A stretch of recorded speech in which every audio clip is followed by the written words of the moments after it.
Chapter 3. Ra, god of evil, dweller in hell, looked over the broad earth, saw the land of Gautama, the mighty races of Ion. And his mouth watered, like a lion's, when a lamb standeth before him.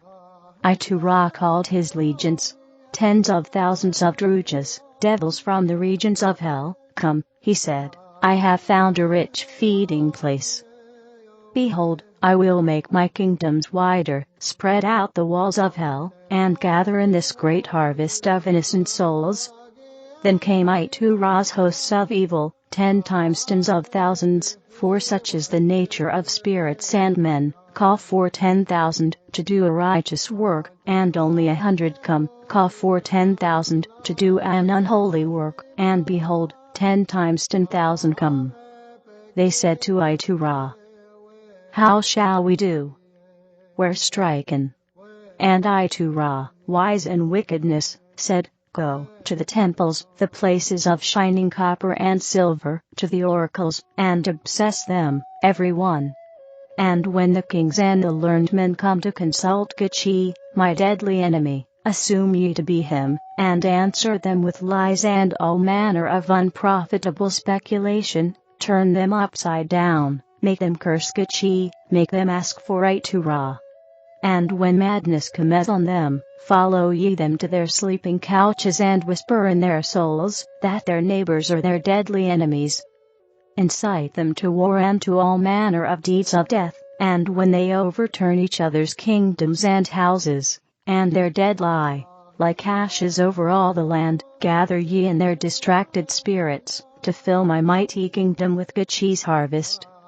Then answered the hosts of Ra, i.e., who was known in heaven as Most Mighty God, what are thy prizes, for the souls of men, for souls, to extend thy heavenly kingdom?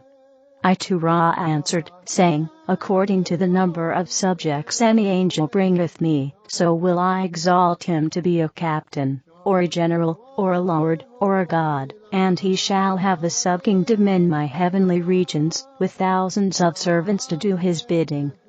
With that the evil god and his evil spirits fell to work, night and day, and lo, and behold, the fair land of Gautama was overspread with human blood.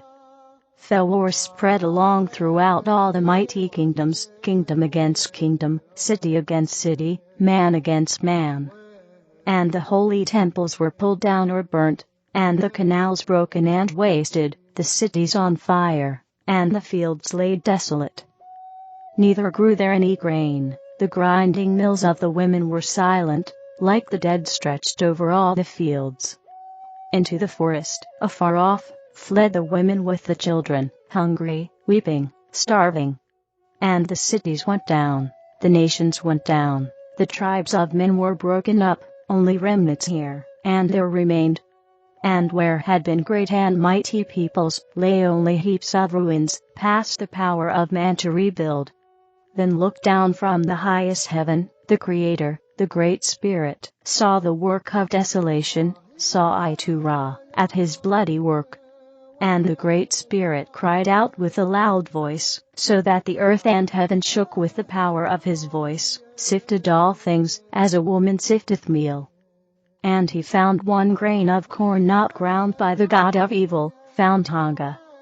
The tribes so fast sworn to the Great Spirit, that the evil gods and evil spirits' words rolled off and took no hold on them. The Great Spirit saw the tribes of Hanga, they that stuck most to the Ihans, the sacred little people, white and yellow, oft marrying with them, thus preserving the stock to the hand and voice. And he called loud and long, Honga, Honga, Honga. The Creator would not be put off with silence, called again, Honga, Honga. But he heard only his own voice resounding far, knew his mighty power. Again he called, Honga, Honga, Honga. In the first call, Ra and his evil hosts ran away. In his second call, it was like springtime, after heavy winter. And in the third call, it was like budding summer. And there came up a sprout of the seed of Hanga, and Ilan, taller than any other man with a bright shining face of copper, shining as if all the destroyed temples glistened in his broad head. And he spake, saying, Hear, O Great Spirit, here am I. And the Great Spirit said, Who art thou, my son? And he answered, I am son of the Creator. Then asked the Great Spirit, Of what tribe? And he answered, My flesh is nothing, my genealogy is of the Spirit. Of the Ihan my mother, of the Ilan my father.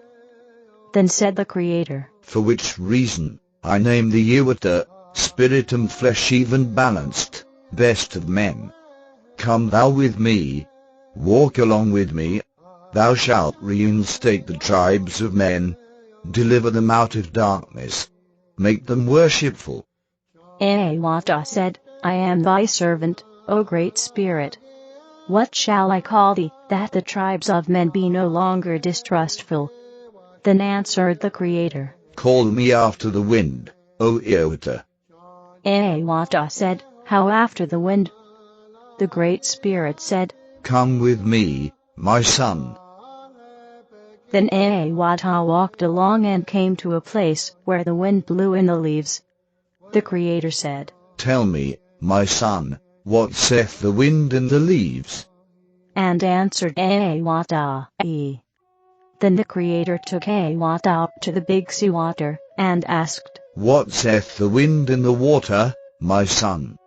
And Hiawatha answered, Go. Then took the Creator Hiawatha to the high crags, the rocks, above the clouds, piercing, where the wind whistled, and he said, What saith the wind, my son? And Hiawatha answered, Quim. And the Great Spirit said, Call me a Gekwim, O my son. I am three in one. The earth, and all that is in the earth and on the earth, and all the stars and moon and sun, they are one of my members. And the air above the earth, the Atonto, is another member of my person. And higher yet, in the high place above the air, is the ether, the great penetrator, and that is the third member of my person. I am everywhere, far and near. All things thine eye seeth. All things thine ear heareth are of me and in me. Whatsoever is one with me hath no hard labor. Behold the flowers of the field, I colour them. Behold the ant and the honey-bee, I lead them. The bird I teach how to build. Man alone is stubborn, setting up ways of his own. Oh, that he could learn to be one with me, to move and labor with me. Then spake Hiawatha, saying, Holy Gekwim, I will go, and teach man, give him thy words, make him understand. Gekwim said, For that labor called I thee forth, made thee tall and handsome, with strong limbs, and broad shoulders. Come, then, my son, I will go with thee, into all the lands, amongst all the scattered tribes. Thy voice shall be my voice. So near thee will I stand, when thou openest thy mouth to speak. Fear not, I will give thee words, thou shalt not err. Hiawatha inquired, What shall I say, how teach the sons and daughters of men, give me a synopsis. Gekwim answered Hiawatha, saying,